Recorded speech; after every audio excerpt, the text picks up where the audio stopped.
Welcome to Problem Solve, the podcast where me and a special co-host solve all your problems really easily, probably. Problems? Are you kidding me? I don't have any problems. Okay, I might have a few, but I can work on them with you. Come on.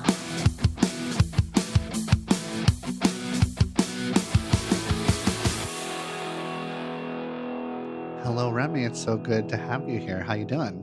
Hello, Jeff. I'm so happy to be here. I'm good. I'm just a little sick. So if you guys hear that in my nose, I'm sorry for anyone with misophonia. I feel like anybody who's suffering from misophonia maybe isn't like a big podcast listener and they're taking care of themselves. You would be surprised. I have started removing mouth noises for people who listen to How Come. Oh, really? Like that noise? And... Exactly.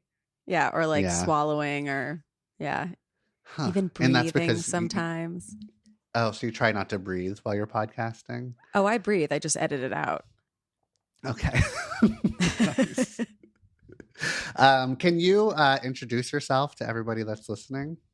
Yeah. Hi, guys. I'm Remy Kassimir. I am a New York City stand-up comedian, actor, and podcast host of the podcast How Come, which I started because I had never had an orgasm at the age of 27, and I really wanted to learn. So I thought, how do people learn how to come? Podcasting. And I use the podcast as a vehicle to learn how to do so. I have guests on every episode. They tell me about their first time coming, and then they would give me an assignment that I had to do for the next week. And spoiler alert, I did it. I accomplished my goal. And now the podcast has moved into other people's sexual proclivities, anything that people feel kind of like alone in, that they're wondering more about, we discuss. Yeah. And I kind of want to get into how you solved that problem, but I also want to start from the beginning. Can you tell me a little bit about like some of the messages you got about sex and orgasms in your childhood, whether it was from like family, friends, society? Yeah. I think the overall messaging was women have sex to get men, and men get women to have sex. And they enjoy it more and we don't. And it's super easy for people with penises to have orgasms, and it is way less easy for people with vulvas to do so. And I was always a curious person. I always had my hands down there, but I never really believed that there was going to be an outcome. So I just wouldn't try very hard or try to completion. And there were no like conversations between people that I was friends with, like younger girls, like nobody was talking about masturbating. It was kind of just like, that's gross, for us to admit. So yeah, even like in health class, it was kind of just stressed that guys are going to be having boners all the time and it's really tough for them and they want your help. And I remember being like, wait, but I feel horny all the time too. So I guess I'm going to make a great girlfriend someday. But yeah, there was no focus on self-pleasure because, again, that was seen as kind of gross or taboo. And I actually remember this one guy asking me, I think I was in 9th grade, very openly and very like brashly. He was like, do you finger blast yourself? And I was like, no. No, me? I'm a lady. And that made me feel weird about it. And yeah, even the way he's like asking that is like very like what, accusatory? Like, it was like a super dirty accusatory. Slut. Yeah. Yeah, it was the same guy who used to go around asking girls like, you shave? Like all this stuff that like we would never ask them. Like, right. How often are you choking down? Do you shave your butt? I would never ask a guy that. No, not at But it was all. this power dynamic, you know? Mm-hmm. And Yeah, that makes yeah, sense. you always felt that there was a right answer. One time he asked me if I was loose, and I Ugh. took it in the way of like a 1950s woman. And I said, depends which guy I'm with. Like I thought it meant like, are you a slut? And I was just like, I can be. Oh God, so much fucking shame. So Growing much up as a shame. kid. Yeah. Yeah. Yeah. I mean, back when I think I started masturbating. I mean, I talked about this a little bit on your podcast I love when you your invited me story. on. It's so fun. Yeah. I started masturbating around like fourth grade, and I was telling all my friends about it. Hmm. We're like constantly checking in with each other about it. Going home, masturbating at night, coming back to school, and telling everybody about what we discovered. And we all had the goal of having an Hmm. orgasm and coming, and we didn't quite know exactly what that was because I even though I started masturbating in fourth grade, I didn't come until sixth grade, so it was like Yeah. a very exciting surprise when that happened. um but there was like, yeah, like even And as little also a bit of a boys were like, letdown. yeah, like I was talking about on your podcast, like You guys the listen to the episode. It's so cute. yeah. It's cute. That's an interesting way to describe the story. Like cute little Jeff, like trying his very hardest to To come make for two love to his years. pillow. Yeah. Oh my God, that pillow Just was fucking sensual ruined. sessions. That was like the first thing I ever fell in love with was that Yeah. pillow. Yeah. I was thinking about it afterwards. It reminded me of what's that fucking show The about, cartoon. like, yeah, Big the Mouth. cartoon Big Mouth, yeah, where like Jay is dating both of his pillows and one's a girl and one's a boy. Yeah, I didn't tell you. This sounds, I don't know, upsetting maybe, but also in Oh no. addition to the pillow that I made love to, I also like sodomized my Care Bear. And I loved Okay. Care Bears maybe a little too much when I was a kid. And my Care Bear that I had was Birthday Bear, and I just fucked the Uh-huh. shit out of that Birthday Bear. I cut a little hole in its butt and went to town Oh on my it. God. Oh my Yeah, God. I It's know. a little crusty Uh, interior for that Care Bear. oh God, I don't even. Eventually, the inside of that Care Bear was just. It had to be like sewn back up and then never talked about again. And then there was like a smell to it. I'm not gonna like go on a whole thing about that. It's no A good whole though. thing. Yeah. Anyways, all this to say is that like Yeah. me and all my like little boy friends all were just like really excited about coming. And when you said, in health class, how we all, talked about boners and erections and all the, teenage boys had it really hard. It felt like we had it, really, it was a very difficult time getting boners all over the place. And really, Yeah, that's no, the there only was a way to certain part of relieve it that I was like, oh, thank God I don't have to put my binder in front of my dick. Right. But at the same time, Exactly. I was like, I can feel the clit getting little boners. Like it comes from the same embryonic tissue. I was like, if I had a bigger Mhm. one, I would need a fucking trapper keeper. I didn't even like, there was no mention when I think about there, I did not like think about women or girls orgasms when I was a kid. I Hmm. didn't believe in them. I didn't even think that like it mattered or it like was a priority. I Yeah. was like very like influenced, all the messages being like, you are centered, you are the like Hmm. most important thing. I was like, yes, babe, yes, that is exactly how I That's how I feel. Like I love feel. this. So And women a lot of it, orgasming like is health class is pregnancy centric. So right, a right. penis needs to come in order for a pregnancy to happen, whereas we just need to be Mhm. there.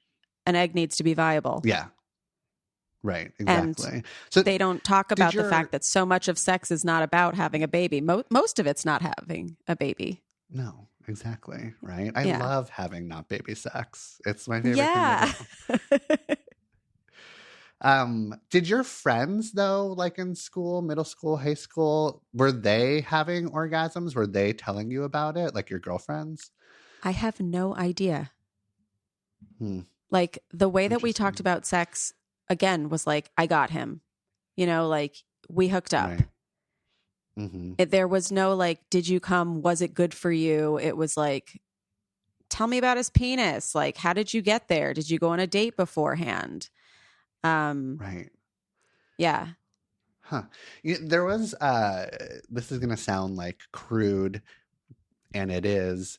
Mm-hmm. But remember, the context is like teenage boy in the 90s. This is who I was when I was in high Mm-hmm. school. And I went to Santa Monica High School in Los Angeles. Um, Mm-hmm.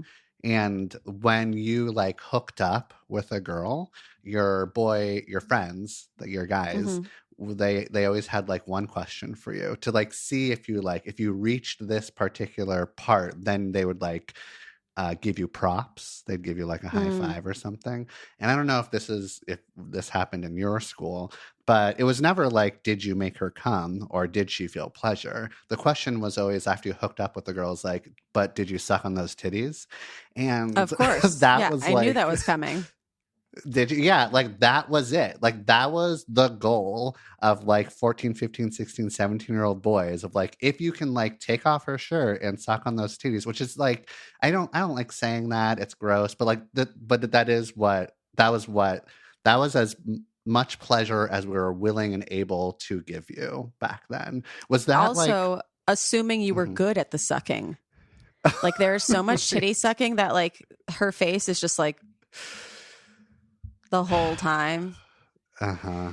I know. I And know. Yeah. I don't imagine yes, I was no, good at that it or that any of was my a thing. friends. It was like you didn't officially hook up unless it was like, did you see tits? Right. Hmm. Also it Exactly. was like at various different levels and stuff, but tits were very important. Oh my God, they're the most And I had important. tits to give, so I felt very equipped. But again, Hmm. there was no focus on me.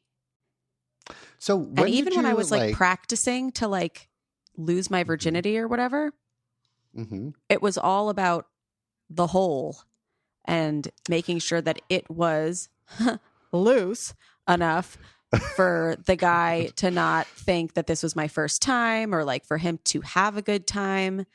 And a lot Hmm. of sex that I would have was just, it wasn't even like the warm up where you're getting her wet to like hope that she's having fun. It's like the wetness is there as lubrication and that's it. Hmm. Hmm. Yeah. Yeah. There was Not there great were there sex. any did your parents ever talk to you about sex?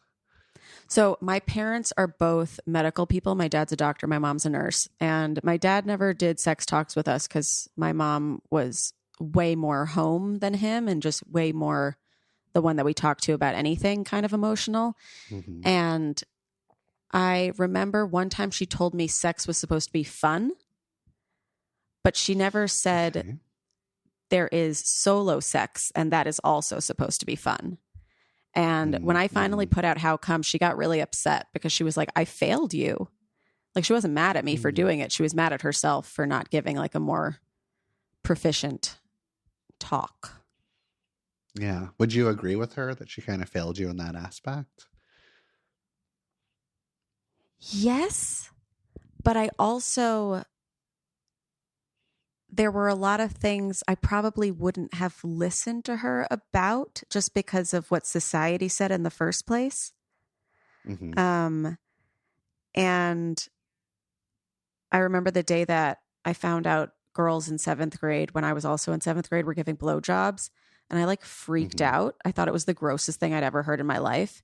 And I went back Sure. to her and I go, can you believe this? People are doing this. And she was like, well, it can be nice. And I just saw it all over her face. I was like, ew, you've done this. Like, you're disgusting. So there's only so much she could have done without me being like grossed out. Yeah. Yeah. I get that. Parents But are maybe I fucking could have crazy. had a book or something. She could have passed me a book. She could have passed you a book. My I had mom. the care and keeping of you, but they didn't talk about masturbation. No, my mom like had a book that she showed me. She didn't even want to like read the whole book with me. She was like, "Take this book, go to your room, let me know if you have any questions," sort of Yeah. thing. And it Yeah. was really just a book on like body parts. Yeah. And that's it. Yeah. Um, I think that would have been good. Or if she just like that would have been left it something. around. Because I Sure. love to be sneaky. So like if it wasn't like given to me, but it was like, oh, this is a book that's got body parts, I'd be like, I want to look at that. And then I would Right? have Yeah. binged that thing by myself. When did you like reach the point where you're like, okay, I'm not having orgasms and that's Mhm. weird, or I want, or like what's going on here? I'm curious why I'm not having it. When did that point happen? Like 23 or 24. Hmm. I was in my first long-term relationship, Mm-hmm. or like first official boyfriend even. And I was at a friend's house and she was talking to me about her sex life. And she said something about orgasms. And I was just like, oh, well, I don't do that. And she was like, what? And I was like, yeah. Is that weird? Because like I'm rewatching Sex and the City right now and they don't really talk about it too much. Like the only one who talks about it too much or a lot is Samantha. And so Mm-hmm. I was thinking, okay, it's like 1 in 4 women who are lucky enough to do this thing. The rest of Mm-hmm. us, like, it's just not what we do. And so she gave me this book. It's actually the cover of How Come. I'm holding it. It says Sex, Everything You Need to Know. And she finally gave me the book that I had been seeking. And I went through it. And then I went back to my boyfriend at the time and I was like, hey, like, so I don't come. And he was like, what? And then we worked on it for a little Oh, bit. so he didn't even know? No, Huh. because Why do you think he actually, didn't I don't want to know? make excuses for him, Yeah. because it would be nice if he ever asked. I think he just assumed that it was happening because he said he'd never had that problem with another woman before. But also I do make some noises when I'm having sex because I enjoy sex. Mm-hmm. So it could have been that he thought it was happening. But on the other hand, I'm like, maybe he just didn't care. Yeah, maybe he didn't care. And maybe he was one of those guys who's just like, we're not centering women's pleasure anyways, so I'm going to continue doing that on my own, whether, subconsciously or consciously. I don't want to like drag him. But Drag him to hell. No, I'm just kidding. I remember when I was 22, 23, and I had the thought of like, if you're not orgasming, then like you need to, that's kind of on you, babe. Like I'm doing everything I can. Yeah. And here we, but I used to have wasn't that actually doing mentality everything too, that I can. was like, oh, well, if Yeah. it's so much harder to get us to do it, like I wouldn't want to put in the extra work for him. Like I shouldn't expect that for me. Which I don't agree with anymore, but I do think it's important for the person to get in touch with themselves first before expecting somebody else to do it for them, because then you can help them out with like what you need. Right. That's kind of what another thing that was like a thing in the air, that it was like guys do a bunch of stuff to you and they eventually figure out what you like. And it's like, that's like a pretty big risk. And it's also a lot of pressure on a person. You should figure out what you like and then give a seminar. Yeah, definitely. We need to be trained. Yeah. And I look forward to that part where like, I'm just like, what's going on? What do you like? How do you like it? But back, when I was in my early 20s, there's no fucking way I would have asked that. And it's very also like heteronormative, I think, to like not ask the woman what she wants. It's more normal in like the queer community to be like, okay, what do you like? What are we doing here? How do you want me to like touch your body? So, yeah.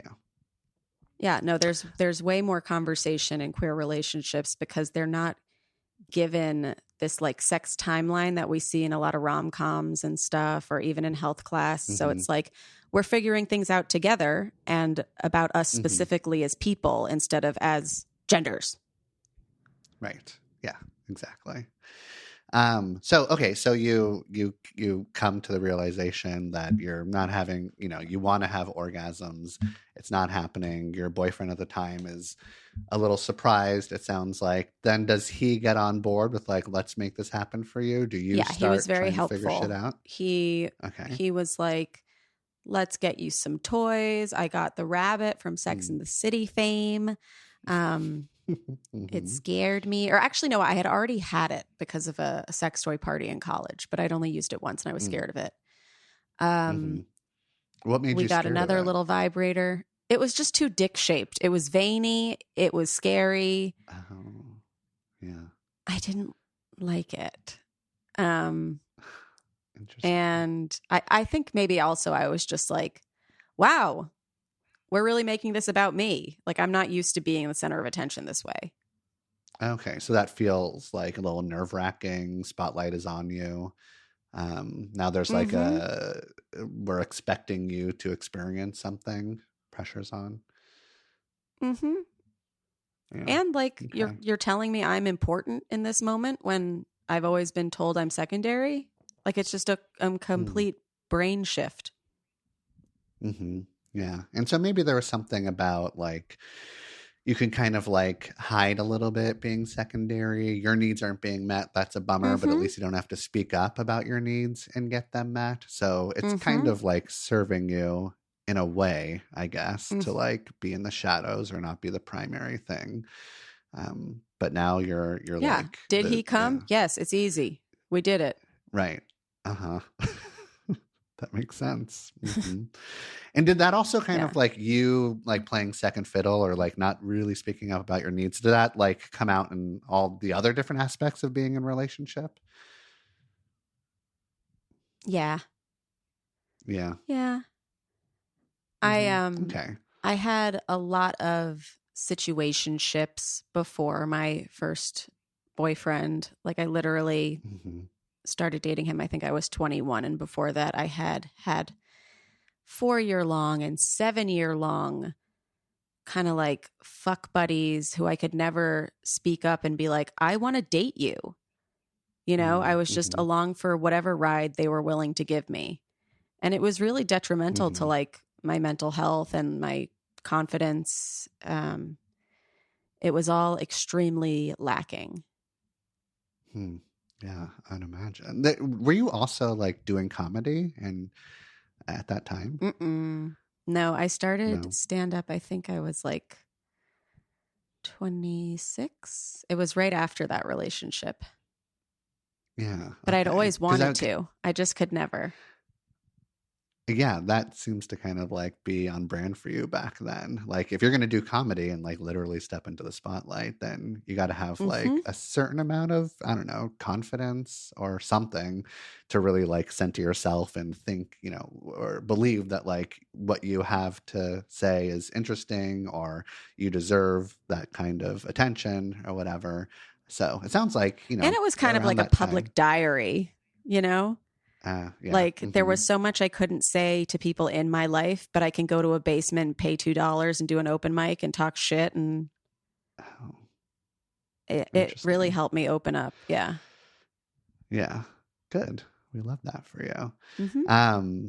Okay, so you got the toys, your boyfriend got on board, you were trying to like focus more on your pleasure. It sounds like it didn't happen with that boyfriend. Why do you think that was? I think by that point I wasn't super in love with him anymore. And I think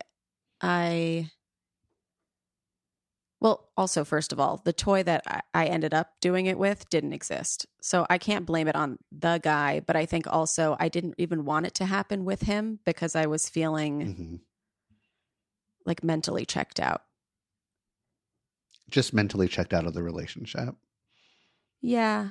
Like I was just like, is this the right thing for me? I don't think so. And Yeah. I mean, if you're feeling on the fence about a relationship and you're starting to explore something that's like incredibly fucking vulnerable, Mm-hmm. where you have to like try new stuff and bare your soul and your body, then you're going to want to feel Mm-hmm. pretty safe and connected to the person you're doing it with instead of like, is this relationship working for me? Right. Yeah. And there would Yeah. be times where we'd finish a little session and he'd go, I think you did it. And I would Oh, go, really? Why?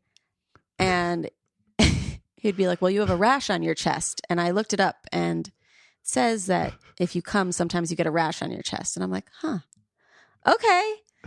So I was like, hmm. maybe. And also he would be like, maybe you're just coming so much that you don't realize you're doing it. And I was like, that could totally be a thing. It's interesting because that's like the exact problem that all of my partners have had is that they come too much. Like Too if they even just much. sort of like, if they're in my See vicinity, if they you. see me, they're just Yeah. like gushing with cum. They're just Yeah. covered. It's And a then they're whole just like, thing. what even is cum anymore? Because it's so Right. frequent. um, okay. So that relationship sounds like it eventually ended. Then were you also kind of like focusing on masturbation and coming that way? No. Again, I was still like, Hmm. he's like, whenever we would try things, he would do the stuff to me. He would use the rabbit on me. He would use the vibrator on me. Oh. We would have Hmm. sex. Like it really wasn't a solo operation. And then I kind of like started doing stand up, forgot about that epiphany that I wasn't having them. Like, I guess like blacked it out.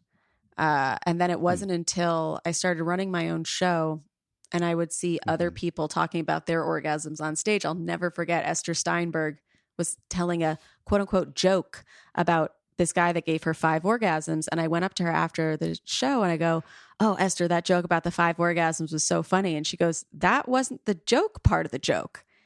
And I was like, what? Like, you're doing this? And she was like, yeah. And like, okay, what you have to do is like go home and like be by yourself and like gave me like a bunch of ideas and assignments to try. And I was like, I'm not going to do that. Like, or I would try and give up. And I was just like, I'm just one of the broken ones. Like, it's not going to happen. And then fast forward a few years, I noticed a lot of people who had podcasts were getting booked away more. And I was like, maybe I should start a podcast and I should start it about this thing because if I'm held accountable by listeners, then I'll do these assignments. Like I'll have to do them. So that's where it was born. Huh. So, okay, you've said this kind of a couple times that maybe there's something wrong with you. Maybe you're the broken one. Did that Yeah. make you feel depressed? Like, were you bummed Yes. about that? Yeah, I would Yes, but I am imagine. also already depressed. I Okay. was like, I already have a broken brain. What's another broken body part? Like this is just me, but I don't get cavities. Yeah, interesting. I famously also do not get cavities and I have zero fillings. It's And amazing. it's amazing. My dentist continually tells me that my teeth are better than 99.5% of everyone else's teeth. That's how good they are. My dentists are constantly like, "Oh, so are you like doing all the brushing and all the flossing?" And I'm like, "No." And they're like, "God damn it." Like after they give me my x-rays back, I'm always like, "I'm doing a good job though." And they're like, "But you're not." I'm a little luckier than you because I have like great strong teeth and I've been coming since 6th grade. Yes. Yeah, you're a little It's a big luckier. difference between us. Yeah. Mm-hmm. So And is your brain broken? no, my brain is so good. It's the healthiest brain A lot you'll ever. I'm luckier. therapy, Jeff. So like I'm just I sort of know. like naturally the most healthy person on the internet. Damn. Hmm. I know. I'm Right? going to go home and cry. No. Okay, so you're feeling broken. you're just like, maybe this is just what my body, and then you're like, maybe I should start a podcast so that the audience can hold me accountable because you couldn't hold Mm-hmm. yourself accountable. And it also, like, maybe that's just like great content too, so you're giving people what they Content. want. Yeah, Mm-hmm. content. When you first started it, did you feel optimistic that you were going to figure out how to orgasm? No, I thought No. Okay. it probably wouldn't happen. And I was like, well, this is going to be a very long podcast. I will have many, many, many episodes. And then it totally flipped on its head because I did it, episode 6. And then I was like, oh my God, I have to end this podcast. Well, take us through like the episodes. Were you trying something new each episode to figure out how Yeah. to get there? Okay, Yeah. so what'd you do the first episode? The first one was just graze over the underwear for 30 minutes. Just give yourself that time to get used to devoting time to yourself. And it felt very long and it felt very weird. And I cried, but I also was listening to like romantic music at the same time, which was not prescribed to me. Wait. Can you tell me what the romantic music was? I loved rom-coms, and I would always make little playlists of whatever music was playing in the sex scenes of those rom-coms. So like Colorblind by Counting Crows and Half of You that was in True Blood, and yeah, all of these things where it was two people falling in love and having sex, and I was sitting there grazing over my underpants, like crying that I was alone. So that's where the tears were coming from, just like feelings of loneliness. Yeah, and a part of the podcast that was interesting was I recorded it while I was living with my grandmother. And yeah, real grandma's girl situation. And I had to tell her what it was going to be about because I was going to be having people coming over at least once a week. And the conversation that I had with her, I was like, I'm going to start this podcast. I've never had an orgasm. Other people in our family have, one specifically who was my age. And I was like, and she can do it alone, but she can't do it with a partner. So I think this is something important. And she goes, do it alone? And I was like, yeah. And she goes, you mean like masturbating? And I was like, yeah. And she goes, oh, well, I've never done that. And I said, well, have you had an orgasm? She said, yes. Papa was a very giving lover. Maybe no one has ever loved you.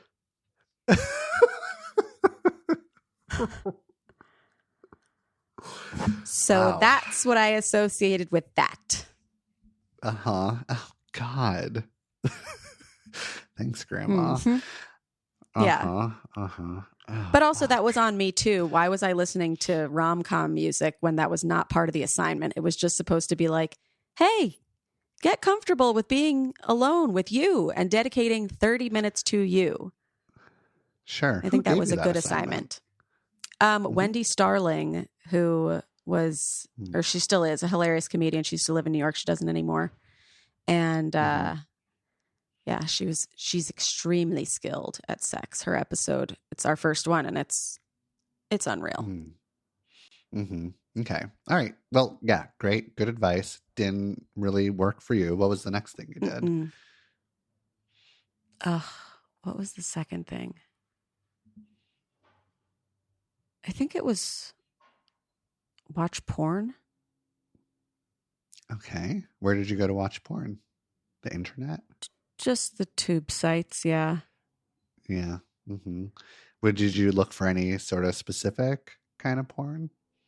I think I started with hetero porn, and then I was like, I don't really like that. And then, because it was a lot still male centric, girls arching their backs, making like crazy noises. Went towards some girl on girl stuff because that had been recommended to me. Mm-hmm. Trickled down, went into some trans porn stuff, which I really liked. Yeah, I was the assignment was kind of just like explore a bunch of different videos and see if anything piques your interest. Yeah. And maybe like focus, I guess, a little bit on like being visually turned on. Mm-hmm. Yeah. Okay. How did that work for you? I think I need better actors. Yeah. I need a little more emotion. Yeah. Yeah, I get that. What next? So then this one, I was instructed to look at my vulva in the mirror while stimulating her and see how she moves and see what parts are most affected. I didn't know about the fact that like people have different sensitivities on different parts of their clit. And yeah, it was just like an encouragement to get up close and personal and like take a look. Yeah. Did that feel really like vulnerable and scary in any sort of way? No, I think it was like a release. Because I had done that as a kid. And then I remember feeling like weird about it, being like, this is crazy. Yeah, so it was nice. That's nice. Yeah. I remember I did that as a kid. I think like right around the time where I was starting to masturbate, I was like, I'm going to look in the mirror and do this. And remember, this is 80s, 90s. I did that. I was looking at myself and I was like, I think I might have just turned myself gay.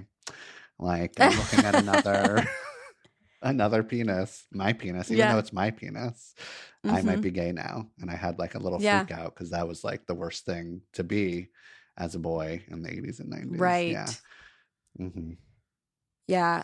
So it sounds like, did it turn you gay at all? Are you now? I think I was already gay. I think I came out as bi to myself. I did it a few times, and I think I had already done it before then. And so the masturbation in the mirror didn't make you bi? No.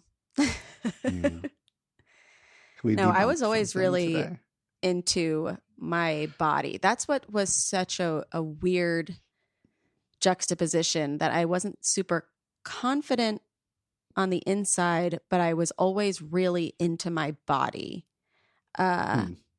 sexually. I had disordered eating and problems and stuff because of what other people might think of my body. But I remember anytime I would get naked, I would be like, hell yeah. Like people need to know.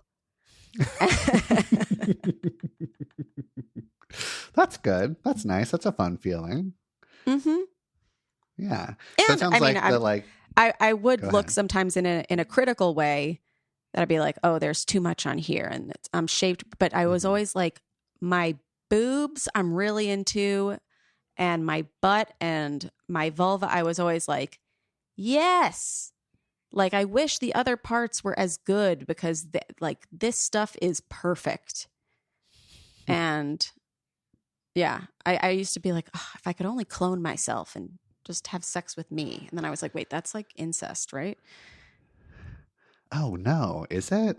Oh, I don't know. That's always been a wish of mine as well. You can also just masturbate. I wish somebody had just been like, just masturbate, just touch your own boobs. Like you don't need to be an object for somebody else, even if it's your own clone. You can just objectify yourself.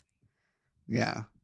So it sounds like masturbating, touching yourself in front of the mirror, like moved you forward. There's some things that you learned.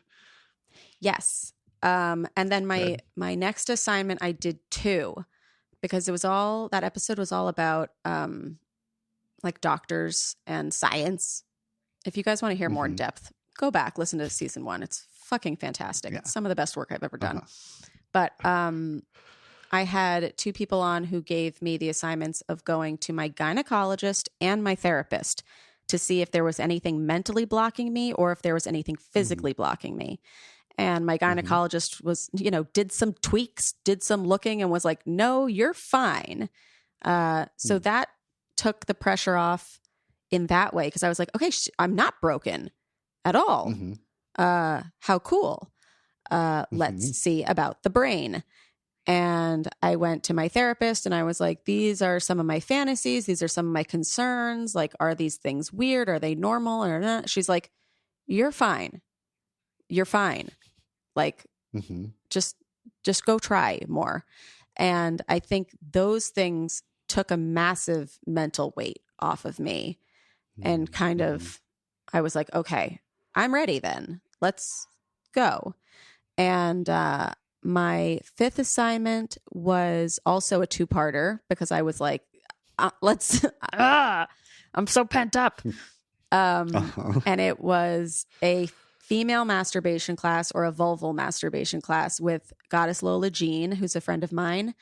And it was just like in a yoga room, basically, and her giving lessons first on like a vulva puppet, then on herself. And then we all like laid down and she passed around like lube and whatever, instructed us through a masturbation. And then the second part of it was a tantric massage with Dominus Eros, who she worked with at the same studio. And so it's a full body massage where it is full body, everything, and breathing exercises. And it didn't happen from that either. I enjoyed myself. I learned a lot of things about breathing. Breathing's very important. Sure. And then in the midst of all of this, I was kind of doing the podcast circuit because the other comics were like, Remy doesn't come. That's crazy. Let's have her on. And I went on this one podcast called The Good, the Dad, and the Ugly, where it's 3 guys who only interview women.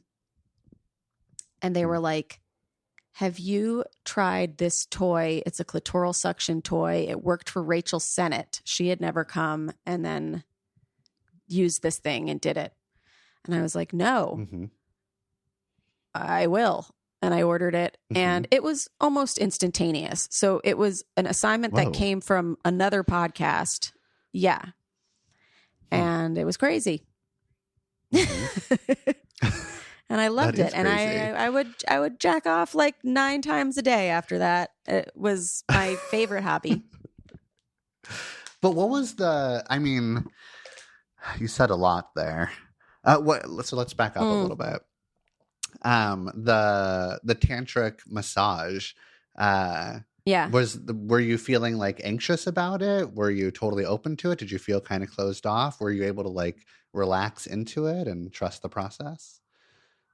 I don't think I was that anxious about it. He was like really, really great. And he predominantly, he works with everybody, but he also had just been telling me about most of his work being with older gay men or men that didn't fit into the stereotypical look of what a New York gay guy is supposed to look like, and they felt kind of like outcast.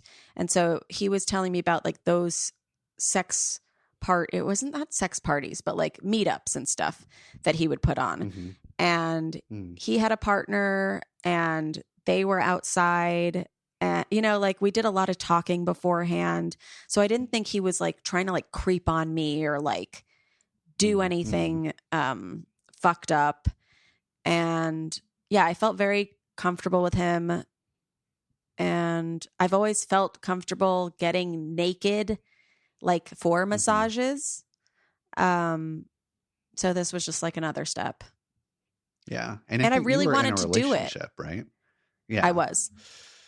Yeah. How did that, did your partner, were they supportive? He didn't know what I was talking about in the first place, which we had to deal with after. I told him I was going to go do it. I was like, yeah, I'm going to get a tantric massage. Like it's a whatever. And, he was like, okay. And then afterwards I was like telling him about it. And I was like, yeah, he moved my tampon to the side. And he was like, wait, what? And I was like, Yeah. And he was like, I didn't know that it was going to be like that. And I was like, oh, I didn't know that you didn't know that. And he ended up being fine with it. But it was more like, we were both just like startled that like, I was like, I told you. And he was like, I didn't realize. And like, yeah. Okay.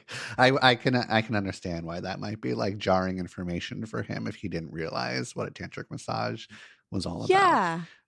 And I thought But I'd I'm glad he was explained on it, but board. there are sometimes you explain a lot to your partner and they're not necessarily listening.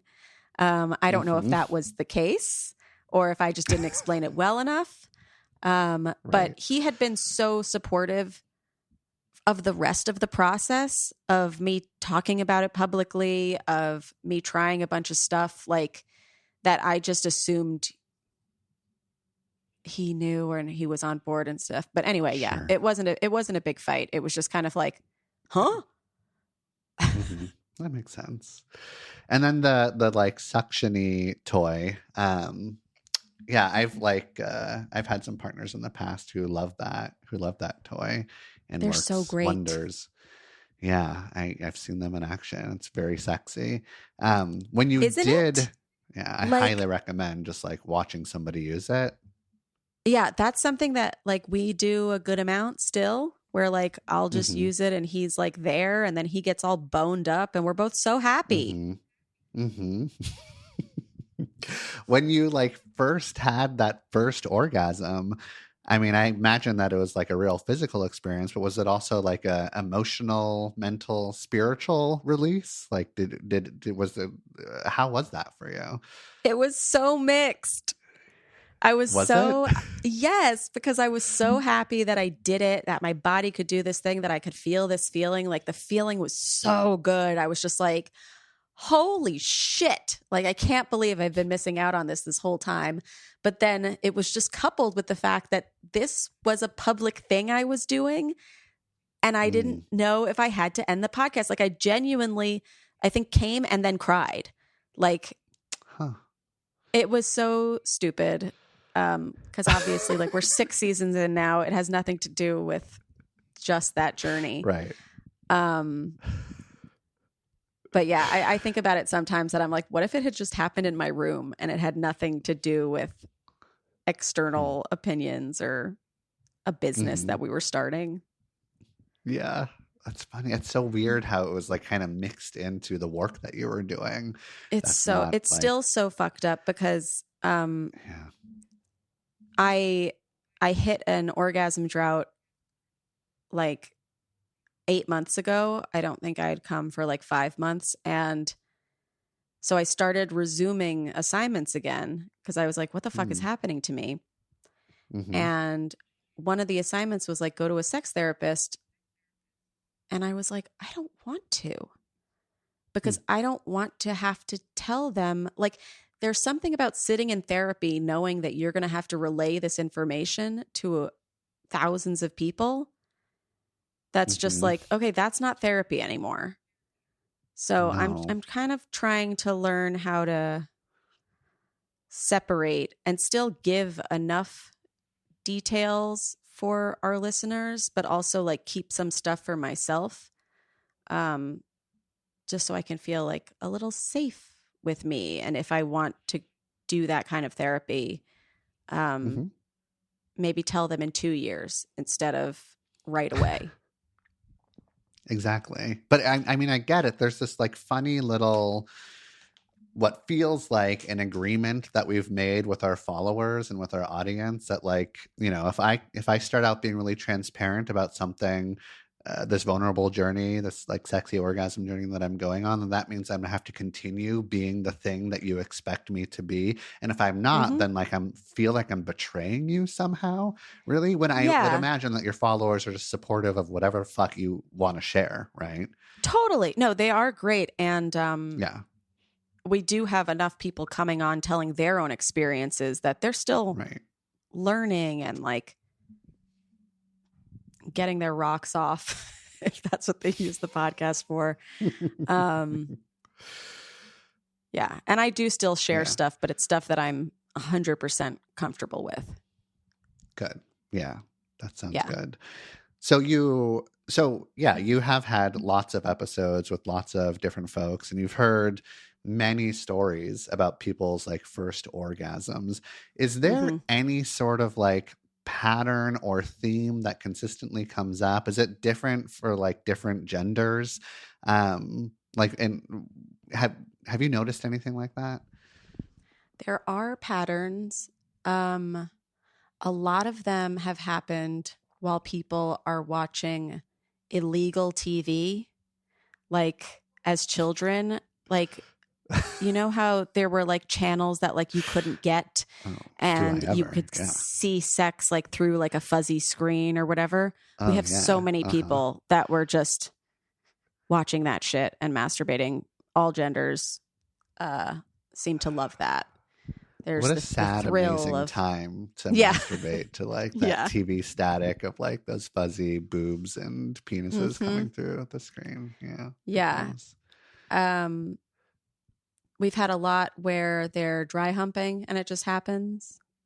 Mm-hmm. Um Does it seem yeah. like the boys are, coming first before all the girls? Does that like You would fit the? think, but no. No? No. Yeah, interesting. Yeah. Um, is there like a typical age range where you think that like of the people that tell you the stories, when are people coming and orgasming for the first time? So I mentioned Wendy, who was in our first episode, and she was 6. Mm, Um, mm-hmm, a lot of the people with penises or young boys, it's usually in the range of like 10 to 12. mm-hmm, So yeah, people with vulvas tend to have a wider range as far as the stories that have been told on how come.